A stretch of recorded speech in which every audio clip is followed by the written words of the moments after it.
C'est une plongée exceptionnelle dans plus de 12 siècles d'histoire marocaine qui s'ouvre à Mantes-la-Jolie en région parisienne. L'exposition itinérante Les portes de l'histoire du Maroc retrace l'épopée des grandes dynasties et des figures marquantes du royaume, des Idrissides à Sa Majesté Mohamed VI. À l'origine de cette initiative, Jamel El Amri, bonsoir. Bonsoir. Vous êtes historien et commissaire de l'exposition. Alors pourquoi cette exposition Les portes de l'histoire du Maroc et pourquoi maintenant ? Alors quand l'exposition commence, on se rend compte que finalement c'était une évidence. Une évidence à trois titres. Le premier, c'est effectivement je suis né dans une famille marocaine et effectivement ces transmissions dans le cercle familial.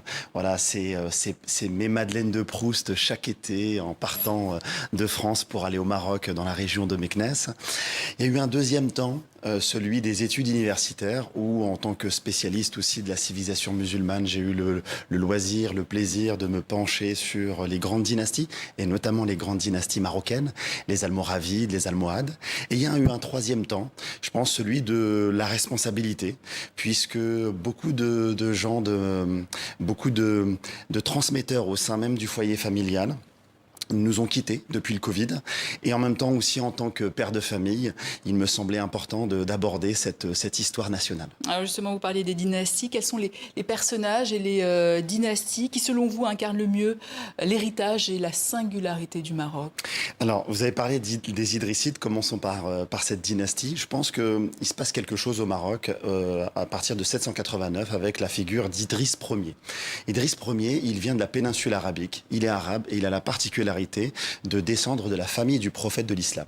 Et ça lui donne une légitimité religieuse. Et quand il arrive au Maroc, au-dessus de Meknès, du côté de Volubilis, il y a quelque chose, il y a une synthèse qui s'opère et qui va donner un cachet identitaire au Maroc, celui de faire la synthèse entre l'islamité, la berbérité et l'arabité, puisqu'Idriss Ier, en tant qu'arabe et musulman, est accueilli par des tribus berbères. Et là, on a une synthèse assez singulière, même au sein de la civilisation musulmane. Et Idriss Ier, il est reconnu il a une double légitimité en 789.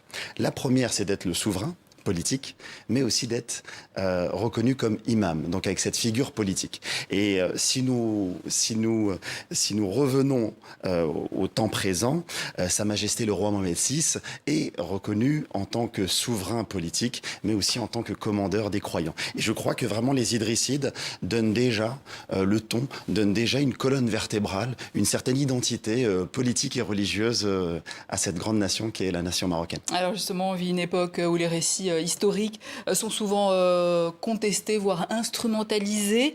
En quoi cette exposition va-t-elle poser un nouveau regard sur le Maroc et sa contribution à l'histoire méditerranéenne et africaine ? Alors cette exposition, elle vient déjà répondre à un besoin, à un manque. Le premier, c'est celui de trouver une histoire du Maroc dans son temps civilisationnel de plus de 12 siècles, qui permette effectivement de voir cette continuité à travers ce prisme politique, cette continuité des dynasties, qui donne une vraie colonne vertébrale au Maroc et qui fait du Maroc l'un des plus vieux pays au monde. Et ça, pour moi, c'était quelque chose d'important. Et quand on investit, en fait, si vous voulez, ce biais politique et qu'on étudie ces dynasties, on se rend compte effectivement que le Maroc, en plus d'être un pays musulman, arabe et berbère, a dans son identité un ancrage africain extrêmement fort, un ancrage méditerranéen et européen, parce qu'il ne faut pas oublier les Almohades et les Almoravides, ces empires-là débordaient l'Afrique et allaient jusque en Andalousie. Ce lien également avec tous les autres pays du monde arabe, et ça lui donne effectivement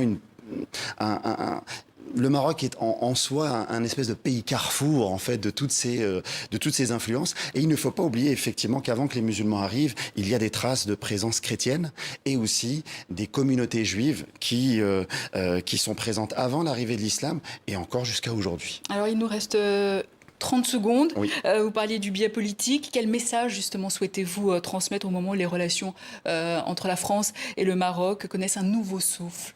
Alors, cette exposition, elle a été pensée dans un premier temps pour tous ces jeunes et toutes ces communautés franco-marocaines en France et dans le reste du monde. Cependant, il y a un an, il y a eu effectivement ce nouveau chapitre entre la France et le Maroc. Et je pense que cette exposition vient à point nommé pour, si vous voulez, enrichir l'amour que porte au Maroc l'ensemble des citoyens français, nourrir cet amour d'un peu de culture, de savoir et de connaissance. Djamel El Lamri, merci. Merci. Je rappelle que vous êtes historien et commissaire de l'exposition Les Portes de l'Histoire du Maroc à voir à Mantes-la-Jolie, en région parisienne. Merci beaucoup. Et c'est ainsi que s'achève cette édition. Excellente suite de programme à vous tous et à demain.